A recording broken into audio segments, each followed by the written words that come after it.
I feel like a ticking time bomb, and every day without getting the treatment that I need, I feel like there's just cancer everywhere. My name is Rachel Roth McKnight. I was diagnosed at the end of July with invasive ductal carcinoma. My name's Ashley Fox. Is a small gathering. Diagnosed with invasive ductal carcinoma in June. No one wants to be a part of. Stage 2 breast cancer in my left breast, DCIS, when I was 30 years old. It makes me so mad. You can't appreciate what it feels like to be in this situation until you are, right? That situation. Go ahead and show us.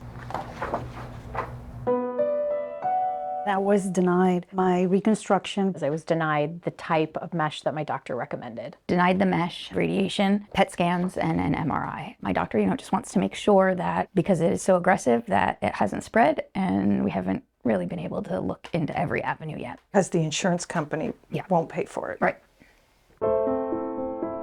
It's a problem, doctors say, that's becoming increasingly common. Patients diagnosed with breast cancer, then denied coverage by their insurance companies for treatments and screenings recommended by their physicians. All of us have been denied life-saving measures, so just make it make sense.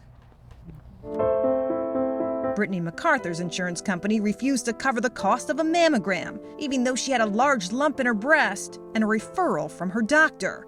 But at 30 years old, Brittany says her insurance company at the time told her she was too young for the life-saving test. You have to laugh about it because it's crazy. While it's unclear how often insurance companies cover the cost of cancer treatments, it's also unclear how often they get denied. Last year, 17% of Americans reported insurance denials for care recommended by their doctors, according to a study by the Commonwealth Fund, a nonprofit dedicated to promoting healthcare equity. And too often, doctors say, those denials lead to delays in care. There's always, it's like this constant continuing loophole that you fall into. It took nearly 6 months for Nancy Hudson to get her double mastectomy with reconstruction after she was diagnosed, because the mesh her doctor uses, though popular among surgeons, is considered experimental and reason for her insurance carrier to deny coverage. Denise Carrion waited more than a year. The most frustrating part for me is the fact that this is against the law.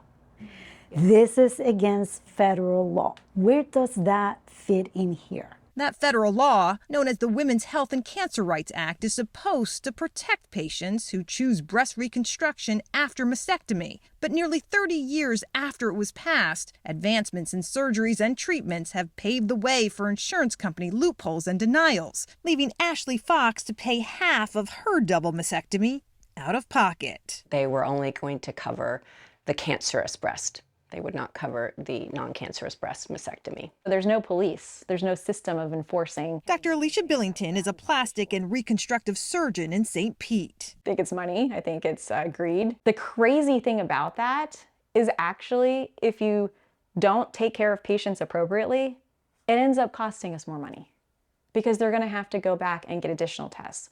They're going to end up getting more advanced cancer because they haven't had the right procedure done. Billington now fighting to update state and federal laws to give breast cancer patients more protection. An angel.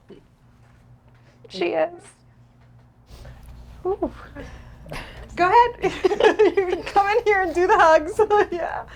Thank you. Thank you guys so much for everything. I'm so proud of all of you guys. Most of these women are her patients. She battled insurance to provide coverage for. How many of you spent weeks fighting for coverage? How many of you spent months fighting for coverage? Years? How many are still fighting? Past the years. And how many of you ultimately had to pay something out of pocket? How much? About 10. 10. 3. So far. I have this fear going forward that I may have to have some other surgeries. We're just at their mercy, and they can deny anything they want. When all these women want is to beat their disease without getting beat down by insurance. Ask Hillsborough County drivers fined after being caught speeding on a school speed zone camera like that, and you'll hear a whole lot of this. It'd be confusing to anyone. I just didn't get it. This is a confusing thing. It's not the cameras baffling them, We love our kids. We want our kids safe. but these signs warning them to slow down. From this time to this time, it's going to be enforced. Then it's not going to be enforced. And then it's going to be enforced again. Speed limit 20 when flashing. It wasn't flashing. Make it more clear for people. It's a problem we first exposed earlier this month when Joe Weaver told us he was clocked by this school zone camera going 38 miles per hour in a 20 mile per hour school zone when flashing, according to the sign. But that sign wasn't flashing. It can't because it's not equipped with a flasher. I got a raw deal. Weaver was so frustrated with the $100 fine he received, he appealed it. Well, since I didn't see a flashing light, I assumed the speed limit would be 40. The local magistrate agreed. That's a great argument, and I agree with you 100%. That if that light is not blinking, people are going to think it's safe to do the speed limit. Right. But because of how the law is written, his citation was upheld. Same for other drivers who believe these new school zone cameras are generating a lot of money and a lot more confusion. We, the public, probably got caught by surprise. It's expensive. Juan Calderon was fined $300 in violations for 3 back-to-back-to-back tickets in a school zone with signs posting 4 different start and stop times. In a way, I felt like it was an entrapment. Martha Foster also got a triple hit. I'm on a fixed income. I'm shocked. I was shocked. According to the state's new law, school zone cameras can operate 30 minutes before school, during, and up to 30 minutes after school. Drivers are only cited if the cameras catch them going faster than 10 miles over the school zone limit. While the law mandates that signs designate school speed zone limits and the times, when it comes to these signs with a flashing beacon, it's not clear if the beacon has to be flashing for a driver to get caught. According to the law, flashing beacons can be used as an alternative to posting the times. So in Hillsborough County, drivers who believe they were misled by the sign are out of luck. Per statute, you either have to have the sign or the beacon. You're not required to have both. Confused yet? You're not the only one. It seems like it might be a little bit confusing to the driver. Those are problematic issues. I don't like the statute. Handcuff with the statute. I think we need to revisit the statute. I am concerned about the cameras causing confusion. Republican State Representative Susan Valdez co-sponsored the new law. You've got to use common sense. If you don't have a flasher, how are you going to put a sign up that you're going to give them a ticket? They're reading that saying, well, it's either or. As long as we have the sign up there, it doesn't have to be flashing. After a few minutes of our own back and forth. If it's not flashing, it's because it's not a school zone at that time. Let me just look at this law, because I feel like I'm not understanding you, or because it says, let's see. Even she needed clarification. See if he answers.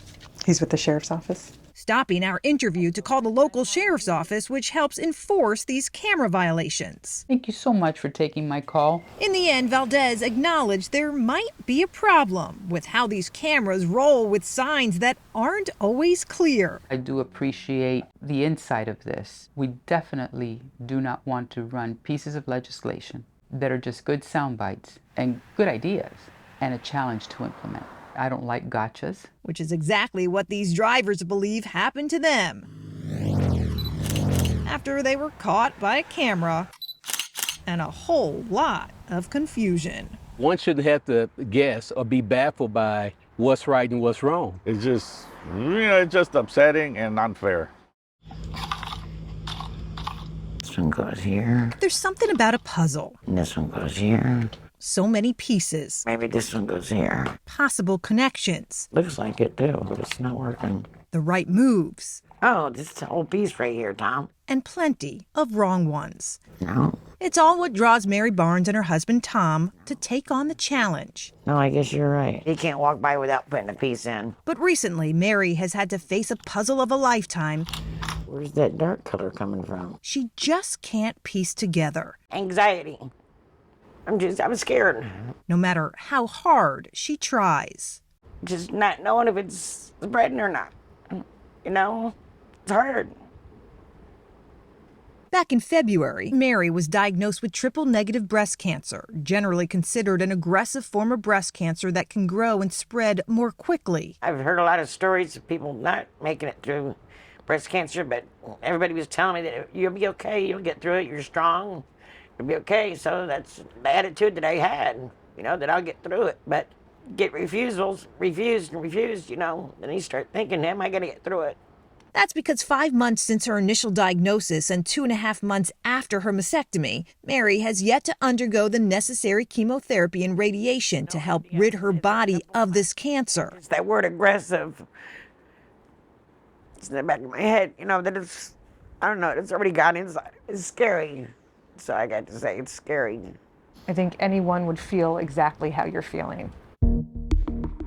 Her insurance company, United Healthcare, is denying coverage for the treatment her doctor recommends, a combination of known chemotherapy drugs and pembrolizumab, or Keytruda, an immunotherapy drug. According to the initial denial letter, Mary's doctor-prescribed treatment doesn't meet United Healthcare policy because the regimen does not meet national cancer guidelines. Her appeal a few weeks later also denied, the insurer stating there is not enough evidence found in the medical literature to show that this specific treatment improves outcomes for patients with your specific condition, adding your health plan only covers treatments that are considered medically necessary for your care. Denial upheld. Makes me mad, for one, because the insurance, we've been paying into it for almost 20 years now, and they take it out. They have no problem taking it out of your paycheck. And I've had no problem with them up until now. Even more puzzling, according to the National Comprehensive Cancer Network, which sets cancer treatment guidelines, Mary's doctor-recommended chemotherapy is considered standard treatment for her cancer. And while her case for the immunotherapy treatment, Keytruda, doesn't meet treatment guidelines, clinical trials have shown promising results in patients with triple-negative breast cancer, according to the New England Journal of Medicine. I'm here with one of my patients today. Mary's story of denial and her halted cancer treatment was recently posted to social media by Dr. Alicia Billington, a breast reconstruction surgeon who has taken frustrations with patient denials to social media. This is for all of the insurance companies out there, calling out insurance companies by name over what she describes as unacceptable patient denials. United, you need to do a better job. This patient has had 2 denials with you. Take care of our patients. We reached out to United Healthcare too. Turns out they've had a change of heart. On the same day we contacted them for answers, United Healthcare sent Mary and her doctor this letter approving the chemotherapy she needs, now calling it medically necessary, though the insurer still denies the immunotherapy recommended by her oncologist, telling us its use in these circumstances is not supported by the National Comprehensive Cancer Network's guidelines. Despite repeated requests, United Healthcare would not explain why it denied Mary's chemo in the first place. Because ABC News is involved, and because of Dr. Billington, what she did, she posted. I really believe that if you wouldn't be doing what you're doing and she didn't do what she did, they would still be denying me. For Mary, who already beat ovarian cancer, Gotcha here. Her latest cancer battle continues to be a puzzle of denials, now an approval, and another denial. Here's one. From the insurance company, which seems to hold all the power in her cancer journey and what happens next. Just hope that it's not too late, that it's not spread, because they put it off, and they should have just done it from the beginning. They should have just done it from the beginning.